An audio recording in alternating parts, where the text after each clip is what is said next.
Audio Jungle.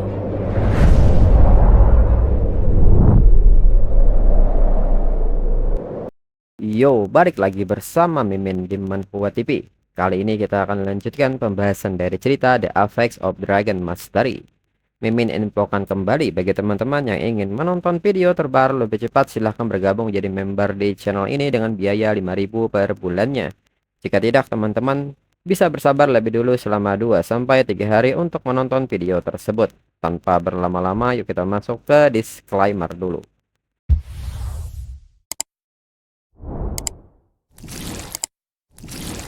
Disclaimer. Silahkan abaikan hal ini jika kalian sudah mengerti. Ini peringatan mengenai konten di channel ini. Video ini berisi alur cerita komik yang mempermudah bagi teman-teman untuk mengetahui isi ceritanya dan memahami alur ceritanya. Jika ada kesamaan tokoh, tempat, maupun isu yang sedang hangat, itu benar-benar tidak disengaja. Dan peringatan bagi teman-teman untuk tidak mencontoh atau meniru perkataan maupun perbuatan yang tidak baik yang ada di video ini. Karena cerita ini hanyalah fiktif belaka. Jika mengerti, yuk kita masuk ke ceritanya. Namun melihat Armor Dragon seketika pergi, Lufan pun menyebut bahwa sepertinya dia kurang ramah, tapi suasana hatinya sangat stabil. Dan kini Blade Armor Dragon keluar gua. Lufan yang mengikutinya keluar nampak kaget dan tersenyum. Blade Armor Dragon nampak rebahan di tempat Blade Armor Dragon King. Lufan pun menyebut bahwa dia sangat merindukan ibunya. Sebelum Mimin lanjutkan, Mimin ucapkan terima kasih dulu kepada Res dan Dika yang telah mentraktir Mimin di Saweria. Semoga rezekinya semakin lancar. Amin. Dengan ini, yuk kita langsung masuk ke ceritanya. Kemudian Lufan pun berpikir, semua hewan peliharaan naganya diperoleh melalui sistem. Jadi tidak ada dari mereka yang pernah mengenal orang tua mereka masing-masing. Tapi Blade Armor Dragon itu berbeda. Induknya meninggal karena melindunginya. Meskipun belum menetas, itu pasti merasakan sesuatu. Bahkan di dalam cangkangnya. Dengan ini, dirinya tidak akan mengganggunya. Biarkan Blade Armor Dragon berduka atas ibunya sedikit lebih lama lagi. Jangan terburu-buru untuk pergi dulu. Selain itu, dirinya belum memeriksa informasi Blade Armor Dragon. Di saat Lufan melihat jendela status milik Blade Armor Dragon, Lufan sangat kaget dengan isinya. Lufan menyebut ini sangat mustahil. Blade Armor Dragon baru menetas, baru level 1, tapi sudah punya 3000 poin di semua atributnya. Ini luar biasa. Selain itu, inti kristal yang ditinggalkan oleh Blade Armor Dragon King tidak hanya menyelamatkan nyawanya dari Demon Devouring Dragon King, tetapi juga memberikannya atribut tinggi saat lahir dan bahkan skill God Aura. Lalu skill intinya adalah Armor Bone, identik dengan milik Divine Bone Dragon King. Dia mengubah dirinya menjadi perlengkapan dan dirinya mendapatkan semua atribut dan skillnya. Dengan sarung tangan Divine Bone Dragon King dan pelindung dada Blade Armor Dragon, dirinya benar-benar bisa menghancurkan Ning Xuang di alam rahasia reruntuhan suci sekarang. Lalu kini Abao dan Xiao Ye terus bertengkar sejak tadi dan meminta mereka berdua untuk tenang karena terlalu berisik. Dengan ini mereka akan menunggu Blade Armor Dragon bangun. Mereka akan memberinya waktu lagi untuk berduka. Namun di saat itu Lufan sangat kaget saat melihat jenis kelamin dari Blade Armor Dragon yang tidak memiliki jenis kelamin. Kemudian paginya Lufan bangun dari tenda sementaranya dan mendapati Blade Armor Dragon telah bangun dari tidurnya. Dan Blade Armor Dragon akhirnya memutuskan untuk ikut dengan dirinya. Lufan sudah tahu Blade Armor Dragon sudah sangat kuat sejak lahir, tapi mobilitasnya masih terlihat buruk. Lufan pun bertanya bagaimana kalau Blade Armor Dragon berubah ke Blade Armor Bone, dan dirinya akan memperlengkapi Blade Armor Dragon supaya mereka bisa pergi. Blade Armor Dragon pun nampak setuju dengan hal itu dan segera merubah dirinya menjadi bagian dari Lufan dengan mengaktifkan skill Blade Armor Bone, di mana Blade Armor Dragon mengubah dirinya menjadi selapis armor yang dapat dipasang di slot bayangan, memberikan pemakainya semua atribut Blade Armor Dragon serta semua skillnya. Dan kini Lufan mendapatkan armor dada tambahan dan terlihat dari jendela status Lufan bahwa semua statistiknya bertambah sebesar milik Blade Armor Dragon. Lufan pun nampak takjub dengan pelindung dada Blade Armor Dragon. dan dirinya benar-benar mendapatkan semua atribut dan skill Blade Armor Dragon. Lu Fan pun mengatakan karena Blade Armor Dragon sudah menerima dirinya, maka biar dirinya uji kekuatan Blade Armor Dragon. Dan segera Lu Fan kini menggunakan skill Blade Armor Skyte, di mana armor akan meluncurkan kait yang menghasilkan kerusakan tajam pada target dan menariknya ke pengguna. Dan kait ini pun mengarah ke sebuah bebatuan besar dan menarik batu-batu ini ke arah Lu Fan. Di saat batu-batu terbang ke arah Lu Fan, segera Lu Fan mengaktifkan skill lainnya yaitu Blade Within Blade, di mana pisau tipis menusuk cepat di bawah bilah, memberikan kerusakan tajam yang mengabaikan 45% pertahanan target ke semua target dalam jangkauan jarak dekat. Kerusakan apapun yang diterima dalam kondisi ini dipantulkan kembali sebesar 99% ke penyerang. Lu Fan yang melihat skill ini mengatakan bahwa kemampuan yang ini sangat fantastis. Ada serangan, pertahanan, pengendalian massa, dan kerusakan. Dan sekarang untuk skill terakhir yaitu God Aura, dengan menggunakan kekuatan 2 inti kristal tingkat dewa untuk berganti antara Light Blade Armor dan Dark Blade Armor. Dan pertama Lu Fan mencoba God Aura Light Blade Armor. Lu Fan yang merasakan aura ini menilai bahwa kekuatannya melonjak ke seluruh tubuhnya. Sekarang bahkan serangan dasarnya adalah atribut suci, sama seperti milik QQ. Tidak hanya itu, status ini memiliki penyembuhan berkelanjutan, dengan sempurna mengimbangi kelemahan Blade Armor Dragon yang hanya bisa pulih di luar pertempuran. Dan sekarang dirinya akan mencoba beralih ke Dark Blade Armor. Saat di mode ini, Lu Fan menilai bahwa dia terus-menerus membangun energi bayangan. Dan dengan lebih dari jutaan atribut milik Divine Bone Dragon King, setiap serangan normal menghasilkan bonus kerusakan yang sangat besar. Lu Fan menyebut ini sangat sempurna. Setelah dirinya menaikkan level Blade Armor Dragon, dirinya akan siap menuju ke alam rahasia reruntuhan suci dengan tenang. Lalu Lu Fan pun meminta semua naganya untuk bersiap.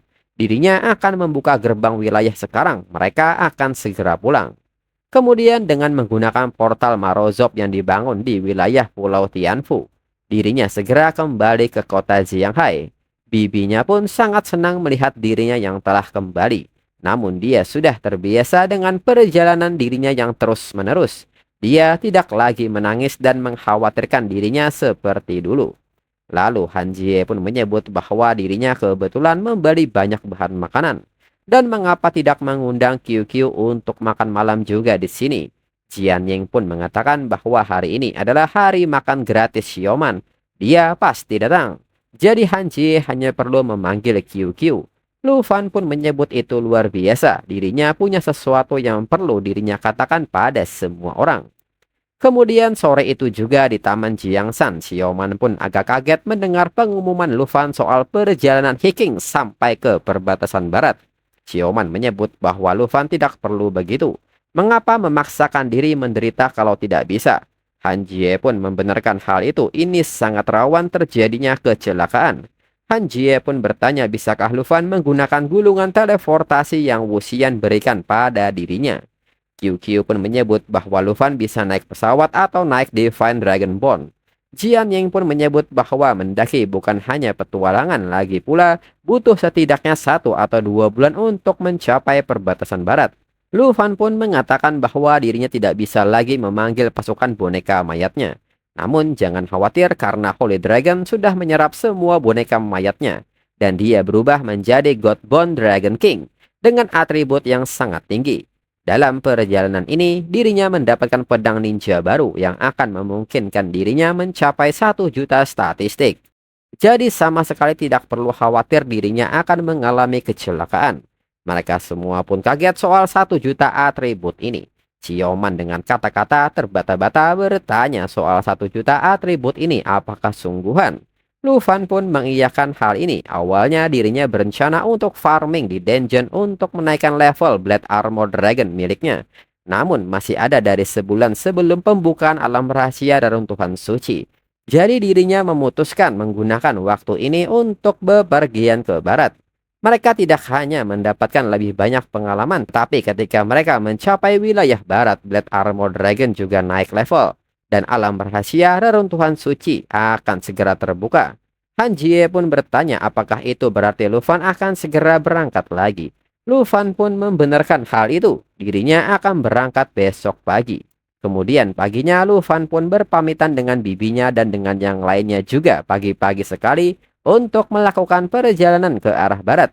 Dan dirinya melintasi 14 wilayah sendirian hingga bertemu dengan beberapa monster serta banyak bos di sepanjang perjalanan dari Leon Roar Beast level 95, Spectacular Scale level 95, bahkan dirinya bermain solo di Lucky Dungeon tingkat Nightmare dan mengalahkan Demon Eating Mushroom level 92.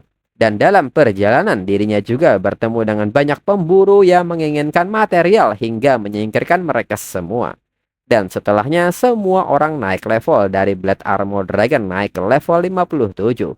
Xing Chen naik ke level 64, Xiao Ji naik ke level 63, Abao naik ke level 63, Xiao Ye naik ke level 65, Xiao Fei naik ke level 65, dan dirinya juga naik ke level 65.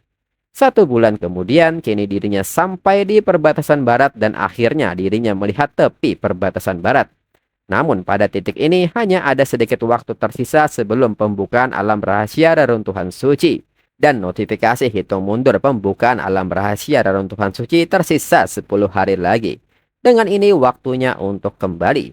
Namun sesaat Lu Fan hendak pergi, tiba-tiba di atas Lu Fan seekor monster besar melintas.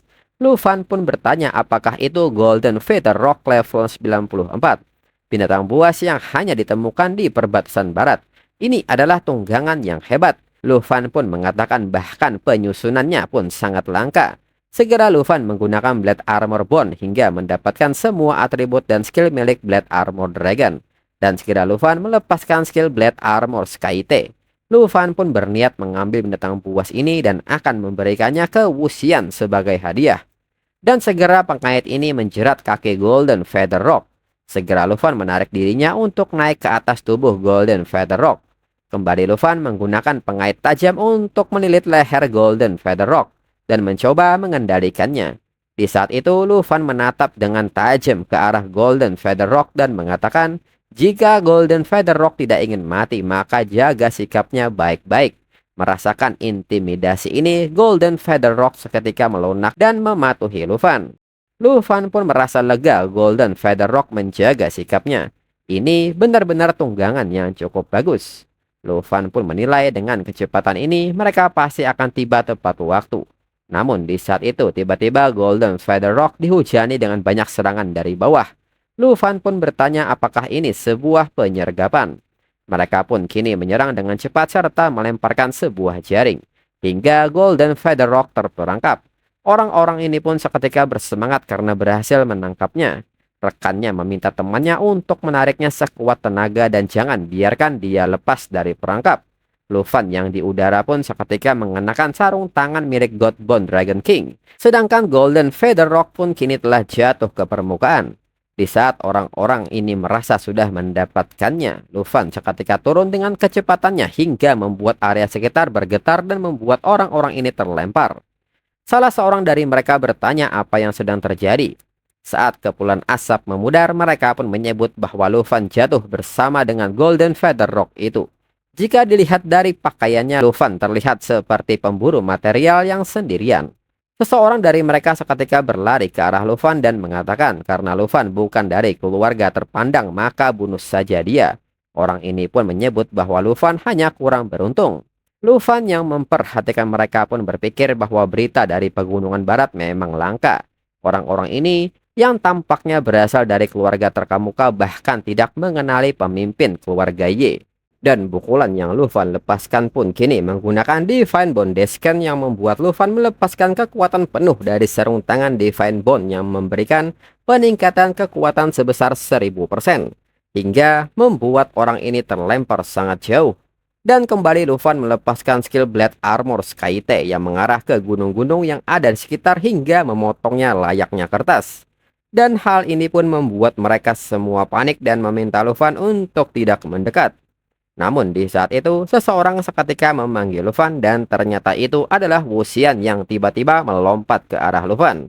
Wuxian pun meminta Lu Fan untuk menangkapnya. Lu Fan seketika melepaskan semua armornya dan menangkap Wuxian. Lu Fan bertanya mengapa Wu Xian ada di sini. Wu Xian pun menyebut sudah sebulan tidak bertemu dengan Lu Fan. Bagaimana Lu Fan bisa berubah menjadi sekecil ini? Lu Fan pun bertanya apakah Wu Xian datang sejauh ini hanya untuk menjemput dirinya. Wu Xian pun mengatakan bahwa dirinya menghitung hari-hari. Tahu Lu Fan akan segera kembali dan datang ke pinggiran untuk menemui Lu Fan setiap hari. Lalu Wu Xian pun bertanya apa yang terjadi di sini. Keributan ini cukup besar. Lu Fan mengatakan bahwa awalnya dirinya menangkap Golden Feather Rock ini untuk diberikan kepada Wu Xian sebagai hadiah. Tapi kemudian orang-orang ini tiba-tiba melompat keluar dan menembak jatuh burung itu dan dirinya, hingga hadiahnya hancur. Mendengar hal ini, Wu Xian pun mengerti dan nampak sangat marah karenanya. Wu Xian pun menatap tajam ke arah orang-orang itu dan mengatakan bahwa mereka berani mencuri dari dirinya. Wu Xian pun bertanya siapa di antara mereka yang berani melakukannya. Mereka seketika semakin panik saat mengetahui Wu Xian dari keluarga Ye. Ini adalah malaikat maut yang memusnahkan keluarga Huang dan keluarga Long. Mereka pun segera bersujud dan mengatakan bahwa ini salah paham, kesalahpahaman besar. Mereka dari keluarga Jia, keluarga bangsawan kelas D. Jika Wu Xian mengampuni mereka, keluarga Jia akan menghadiahi Wu Xian dengan sangat baik. Mereka akan datang sendiri untuk meminta maaf. Wu Xian pun kini mengeluarkan senjatanya dan mengatakan bahwa dirinya tidak peduli mereka berasal dari keluarga mana. Jika mereka angkat tangan, mereka harus membayar dengan nyawanya. Jika mereka ingin balas dendam, dirinya akan menunggu kapan saja. Namun di saat itu Lu Fan meminta Wu Xian untuk menahan diri. Wu Xian pun bertanya mengapa Lu Fan menghentikan dirinya. Lu Fan menyebut bahwa itu hanya beberapa ikan kecil tidak sepadan dengan usaha Wu Xian. Pemimpinnya sudah mati, yang lainnya cuma butuh pelajaran. Segera Lu Fan melepaskan skill Retreat of the Weak, di mana Lu Fan melepaskan niat membunuh naga, memberikan True Damage dengan knockback ke target dalam jarak tertentu. True Damage mengabaikan pertahanan dan ditentukan oleh selisih atribut pengguna dan target. Semakin besar jaraknya, semakin besar damage-nya. Hingga aura ini membuat mereka terlempar. Lu Fan mengatakan bahwa pria itu dibunuh oleh dirinya dan luka-lukanya ditangani oleh dirinya. Jika keluarga Jia tidak senang, mereka bisa datang dan mencari dirinya. Lu Fan seketika bertanya kepada Wu Xian apakah Wu Xian puas sekarang. Wu Xian menyebut bahwa Lu Fan sudah menyelesaikan semuanya dan baru sekarang Lu Fan bertanya pada dirinya. Lu Fan pun tanpa basa-basi segera menggendong Wu Xian dan mengatakan bahwa sudah terlambat untuk merasa tidak puas sekarang. Wu Xian pun seketika meminta Lu Fan menurunkan dirinya. Lu Fan berkeringat dan bau. Lu Fan pun meminta Wu Xian untuk tidak bergerak atau dirinya tidak akan bertanggung jawab kalau Wu Xian jatuh. Lalu malamnya di kediaman keluarga Ye, Wu Xian segera meminta Lu Fan memanggil Blade Armor Dragon agar dirinya bisa melihatnya. Seekor naga kecil yang baru lahir pasti menggemaskan. Dirinya tidak sabar untuk memeluknya. Lu Fan menyarankan Wu Xian untuk meninggalkan ide berbahaya seperti memeluk itu sekarang juga. Wu Xian pun bertanya alasannya, apakah Lu Fan pikir dirinya akan terluka hanya dengan memeluknya. Lu Fan segera memanggil Blade Armor Dragon. Wu Xian yang melihat wujud Blade Armor Dragon pun bertanya apakah ini Blade Armor Dragon itu. Lu Fan pun meminta Wu Xian untuk tidak tertipu oleh ukurannya. Pertahanannya berada di level yang aneh. Dirinya yakin kalaupun Xiao Ye datang, dia mungkin tidak akan mudah menembus pertahanannya. Wu Xian pun bertanya apakah Lu Fan yakin Lu Fan benar-benar bisa mengendalikannya. Blade Armor Dragon menatap dirinya seperti sebongkah batu. Lu Fan mengatakan bahwa itu tentu saja dan meminta Blade Armor Dragon untuk menjabat tangannya. Lu Fan pun meminta Wu Xian untuk melihatnya lebih dekat dan Lu Fan pun meminta Blade Armor berbaring dan Blade Armor pun mengikuti arahan Lu Fan. Lu Fan pun meminta Wu Xian untuk tidak memikirkan penampilannya yang agak mengintimidasi dalam hal eksekusi. Ini benar-benar yang terbaik. Wu Xian pun bertanya apakah bisa diiris apel juga. Dan seketika Wu Xian mendekatkan apel ke salah satu duri di tubuh Blade Armor Dragon hingga membuat apel itu terbelah saat baru menyentuh durinya. Wu Xian pun nampak takjub dan mengatakan ini pada dasarnya adalah alat serbaguna terbaik untuk rumah perjalanan dan kekacauan. Lu Fan pun menyebut selama dirinya pergi sebulan lalu apakah ada keluarga Ning membuat masalah. Wu Xian menyebut bahwa itu tidak secara terbuka, tapi banyak keluarga bangsawan yang dengan panik membeli perlengkapan alam rahasia. Kemungkinan bersiap untuk alam rahasia reruntuhan suci. Lu Fan pun meminta Wu Xian untuk tidak khawatir. Dirinya saat ini sangatlah kuat. Lalu tiba-tiba sebuah getaran terjadi dan membuat Wuxian sangat kaget. Di saat yang sama seorang pengawal memberitahu Wuxian dan Lufan bahwa gunung berapi yang tidak aktif di perbatasan tiba-tiba meletus. Wuxian pun mengatakan bahwa arah itu adalah wilayah keluarga Ning. Lufan pun segera mengajak Wuxian untuk pergi melihat. Keributan ini mungkin ulah Ning Xuang. Lalu saat ini di Giant Volcano Cave perbatasan barat, Lufan pun kini berada di tempat ini bersama dengan Wuxian. Lufan menilai bahwa tekanan ini sangat mengerikan. Udara di sini praktis terbakar. Lalu Lufan menyebut bahwa itu adalah dia. Tapi aura ini dibandingkan terakhir kali bertemu, setidaknya 10 kali lebih kuat. Wuxian menyebut bahwa keluarga Ning ini berbahaya. Dirinya ingin tahu masalah apa yang mereka rencanakan hari ini. Lufan mengatakan bahwa ini kemajuannya begitu pesat. Keluarga bangsawan kelas C ini tentu memiliki beberapa skill. Wuxian menyebut bahwa Ning Xuang berlatih dengan sangat keras. Dia jelas bertekad untuk membunuh Lufan di dalam dunia rahasia reruntuhan suci. Sementara Lufan tidak bisa memanggil hewan peliharaan naganya. Lufan pun mengatakan bahwa kali ini Ning Xuang mungkin akan kecewa. Meskipun Ning Xuang jauh lebih kuat dari sebelumnya, itu masih belum cukup bagi dirinya. Wuxian pun meminta Lufan untuk tidak meremehkan mereka. Ning Xuang memiliki tunangan dari keluarga Luo yang juga merupakan keluarga bangsawan kelas C. Namanya adalah Luo Lisiu. Kekuatan pria itu luar biasa. Dirinya dengar dia bahkan lebih kuat dari Ning Xuang dan kelasnya adalah job tersembunyi Egg Eye Demon Emissary. Kelas tipe transformasi yang kuat. Keluarga Ning menaruh dendam pada Lufan. Dirinya khawatir mereka akan bergabung dengan keluarga Luo di dunia rahasia untuk mengincar Lufan, dan keluarga bangsawan lainnya takut pada keluarga Ning dan Luo. Mungkin akan bergabung dengan mereka untuk mengepung dan membunuh Lufan. Lufan seketika mendekat dan bertanya apakah Wuxian benar-benar mengkhawatirkan dirinya. Wuxian seketika malu dan bertanya apa yang sedang Lufan lakukan. Wuxian mengatakan bahwa Lufan lah yang mengambil keputusan untuk keluarga Ye sekarang.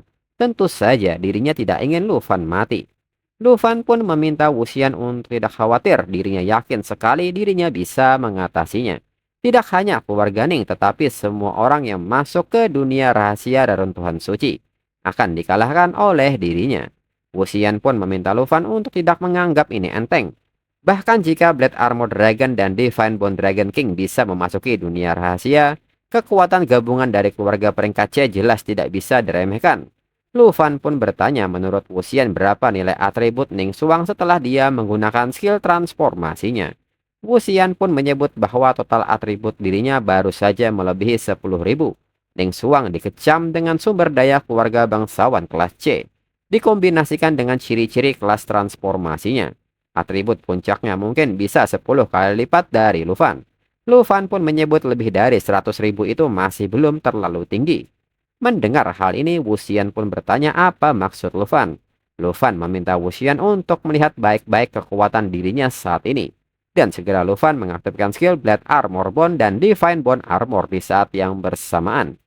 Lalu Lufan pun kini melepaskan pukulan di udara yang mengarah ke permukaan. Hingga energi pukulan ini terlihat sangat besar. Lufan menyebut bahwa pukulan ini merupakan berkah dari Divine Bone Dragon King dan Blade Armor Dragon, didukung oleh kedua perlengkapan dari mereka berdua yang memiliki atribut yang melampaui 1 juta. Wuxian pun nampak kaget mendengar hal ini. Lufan baru pergi sebulan dan kecepatan pertumbuhannya terlalu mencengangkan. Lufan pun meminta Wuxian untuk yakin, bahkan di dalam dunia rahasia reruntuhan suci, dirinya tidak takut dengan pengepungan gabungan mereka. Dalam pikiran Wuxian, bukannya dirinya tidak percaya pada Lufan. Dirinya hanya berdoa agar para elit yang dibina oleh keluarga kelas C tidak memprovokasi Lufan.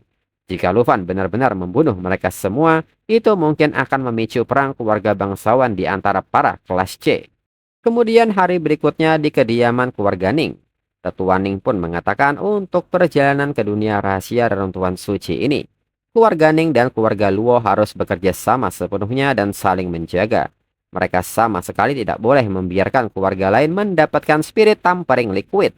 Luo Lisiu pun meminta Tetua Ning untuk tidak khawatir. Tunangannya Ning Xuang, jadi keluarga Ning dan keluarga Luo adalah satu. Dirinya tidak akan membiarkan siapapun mengorbankan kepentingan mereka. Lalu tak berselang lama, Ning Suang pun datang dan memberitahu ayahnya bahwa dirinya telah kembali. Tetua Ning pun bertanya apakah Ning Suang telah berhasil menerobos.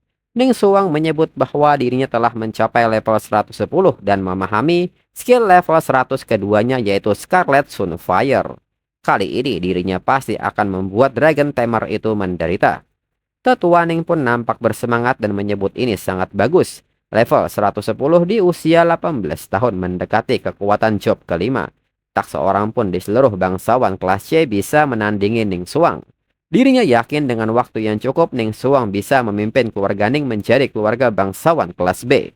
Lalu Luo Lisiu mengatakan bahwa dengan kekuatan Ning Suang saat ini, Ning Suang pasti akan merebut posisi teratas dalam dunia rahasia reruntuhan suci. Ning Suang pun meminta Luo Lisiu untuk tidak berbicara omong kosong. Saat ini dirinya hanya ingin tahu apakah semuanya berjalan sesuai rencana. Apakah Dragon Tamer itu siap untuk pergi ke dunia rahasia reruntuhan suci? Luo Lisiu meminta Ning Suang untuk yakin menurut jaringan intelijen keluarga Luo. Mereka telah memastikan bahwa Lufan telah kembali ke keluarga Ye hari ini. Jelas untuk dunia rahasia reruntuhan suci. Ning Suang pun menyebut itu bagus Lufan berani datang, dirinya khawatir dia akan mundur. Namun Luo Lisiu merasa heran Lufan entah akan menggunakan metode apa. Entah bagaimana mendapatkan hewan peliharaan naga baru di negara Sakura. Ning Suang pun bertanya soal hewan peliharaan naga baru ini. Luo Lisiu menyebut bahwa naga ini tampaknya merupakan jenis hewan peliharaan khusus yang dapat mengubah dirinya menjadi perlengkapan untuk dikenakan. Lufan pasti sudah mengetahui aturan dunia rahasia reruntuhan suci dan menyiapkan ini khusus untuk area tersebut. Tetua Ning menyebut bahkan jika Lufan membawa satu naga, dia tidak akan bisa memanggil hewan peliharaan naga lainnya. Kekuatannya akan sangat berkurang. Dengan bersatunya keluarga Ning dan Luo, kemenangan akan tetap terjamin. Dalam pikiran Ning Suang bertanya-tanya apakah Lufan benar-benar berani menantang dunia rahasia reruntuhan suci hanya dengan mengandalkan satu hewan peliharaan naga yang berubah menjadi perlengkapan. Apakah sesederhana itu? Lalu Luo Lisiu meminta Ning Suang untuk tidak khawatir. Apapun kartu truf yang dimiliki Lufan, dia baru level 50-an. Keluarga Luo dan Ning mereka bersama-sama pasti akan mengalahkannya. Alih-alih fokus, mereka harus khawatir tentang bagaimana bersaing untuk mendapatkan spirit tampering liquid dengan Murong Seng dari keluarga Murong kelas B. Tetua Ning pun kaget mendengar nama Murong Seng. Dia adalah tuan muda keluarga Murong. Ning Suang pun juga kaget dan bertanya apakah keluarga bangsawan kelas B juga berpartisipasi di dunia rahasia reruntuhan suci. Dan untuk episode selanjutnya tunggu 1 sampai 2 minggu lagi. Sekian dan terima kasih.